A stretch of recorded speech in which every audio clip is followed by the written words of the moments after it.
The first draft for a book is called the first draft for a reason. It's because there's a second draft that follows, and many more after that. But in this episode, we're going to be covering the second draft, specifically how I write my second draft and the process of that. So I hope you enjoy it. Let's get into it.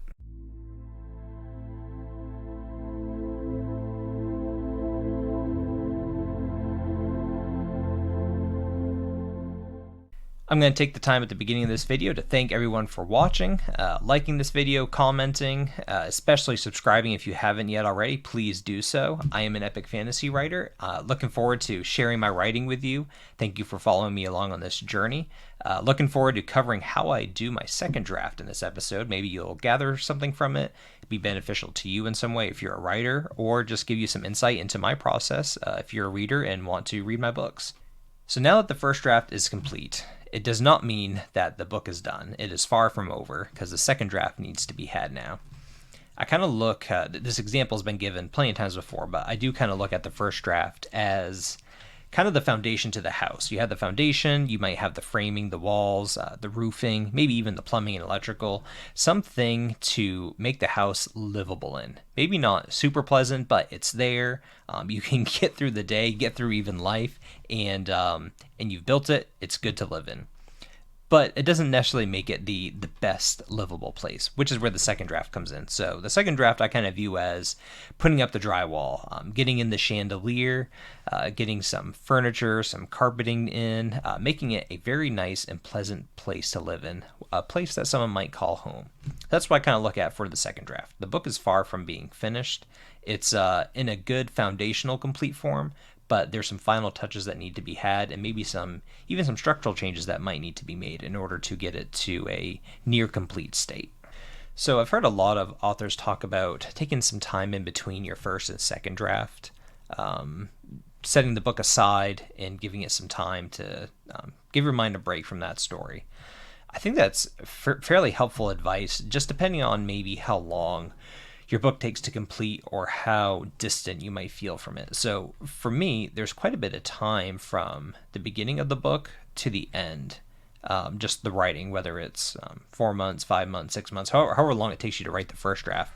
There's quite a bit of time in between when you start out the book to the end. By the time I get to the end, there's some things that have changed in the book, whether it's some story details, maybe some magic system changes that I want to have happen, how I portray a character. So the beginning of the book, while still very much sound, might look or sound a little bit differently than something else towards the end of the book.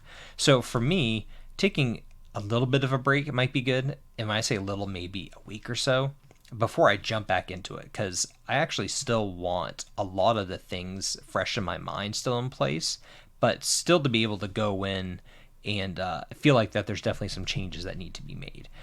So for me, taking a very short break is good, but I don't want to spend especially a couple months away from it. That might work for some, doesn't work for me, at least at this point. And so that's kind of how I make the transition from the first draft into the second draft.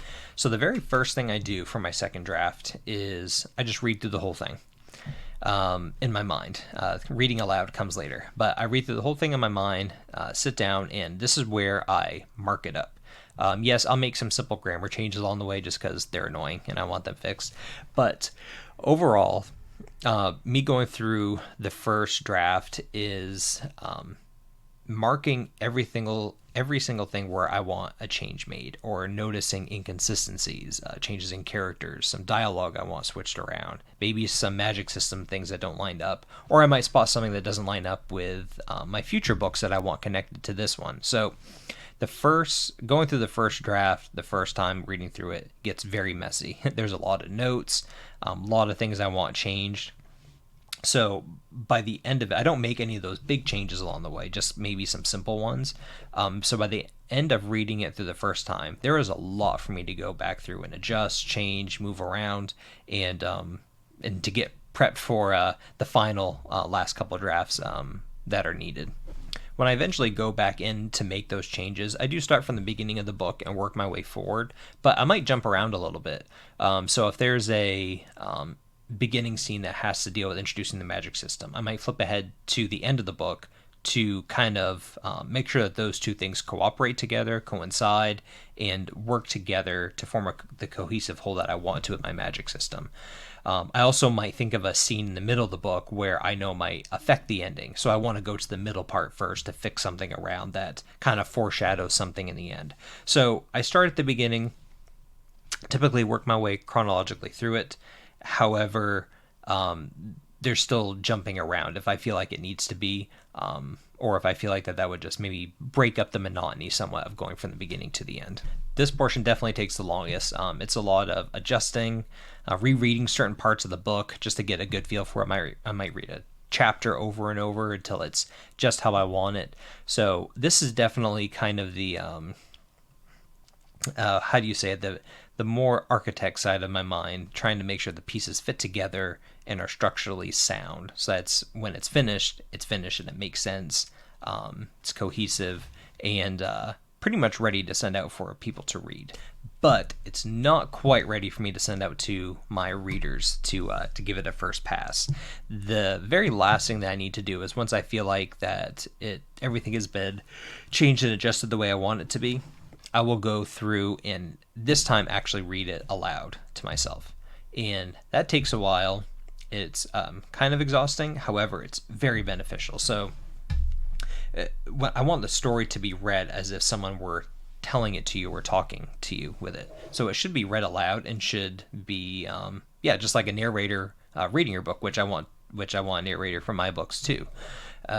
So I will read it, and it's very easy when you're reading aloud to catch things that don't sound right. This is mostly for sounding things that come out, whether it's an awkward sentence structure or catching repetitive words, or maybe repetitive sentence structures that happen again and again. It's very easy to see once you're reading it with your own voice, picking up on these things that just don't sound right or sound awkward. So I'll read the book aloud, and again, going through this too, I'll also pick up maybe some structural things or magic system changes I don't like, or some character details that need switched around. So the editing process is definitely still not finished here. This is reading it to myself aloud is helping me to make those final adjustments that need to be made. And once I go through that, and once I am happy with everything, and it's in I wouldn't say perfect state, because I don't think any book is perfect, but you get to that state where you believe that it is good enough to be able to send out to your readers, then I'll send out to my first few readers to go through. And I think I'll probably cover that bit in a separate episode, covering what to expect from your readers, your initial group that you send out to kind of kind of in a way proofread your book, but also just see if they enjoy it or not. Some parameters that I have around that. So that'll probably be my next episode, covering what that process looks like. Even though it's not necessarily a writing process for me, it is still a big part of getting my book complete. So I'll be covering that in a future episode.